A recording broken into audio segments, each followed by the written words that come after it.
నిజంగా చాలా మంది ఒక పెద్ద కష్టాలు ఉన్నారు, ఆ కష్టం తీర్చే దారి లేదు, కానీ భగవంతుని దగ్గరికి వెళ్తారు.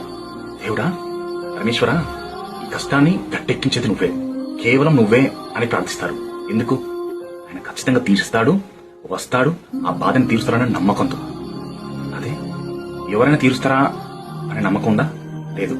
ఎందుకంటే నీకు ఎంత పెద్ద కష్టం వచ్చినా, ఎంతమందికి చెప్పుకున్నా ఎవరు రారు, ఎవరు తీర్చరు. ఇవన్నీ టెంపరవరీగా ఉంటారు నీ చుట్టుపక్కల. కానీ నీ నమ్మకం, నీ భక్తి ఏదైతే ఉంది చూసావా, అది మాత్రం ఖచ్చితంగా 100% ట్రస్ట్ చేస్తుంది. నువ్వు ఈశ్వరుని మనస్ఫూర్తిగా నమశివాయ నమశివాయ నమశివాయ, ఈ బాధను తీర్చయ్యా పరమేశ్వర అంటే అక్కడ ఆయన ఏమనుకుంటాడు తెలుసా? అరే, వీనికి కష్టం వస్తే తీర్చే నాదుడు లేడు, మరి వీరికి ఎవరు? నేనే. ఈ ఈశ్వరుడే వారికి అన్ని కదా, అలాంటి నేను వారి కష్టాలు బాధలు తీర్చకపోతే ఎలా అని ఆయన ఎంత గొప్పగా ఆలోచిస్తున్నాడు తెలుసా?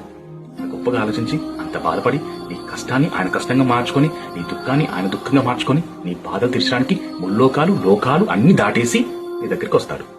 అది ఈశ్వరుడి యొక్క మహిమ. అది పరమేశ్వరుడు, సర్వేశ్వరుడు, బోలాశంకరుడు అంటారు. ఆయన గొప్పతనం మనం మాటలు చెప్తే చాలా చిన్నది. ఎంత గొప్పగా చెప్పినా కూడా మనం మాటలు మాత్రం చెప్పలేము. ఆ పరమేశ్వరుని లీలంత గొప్పది. హర మహాదేవ్, శంభో శంకర.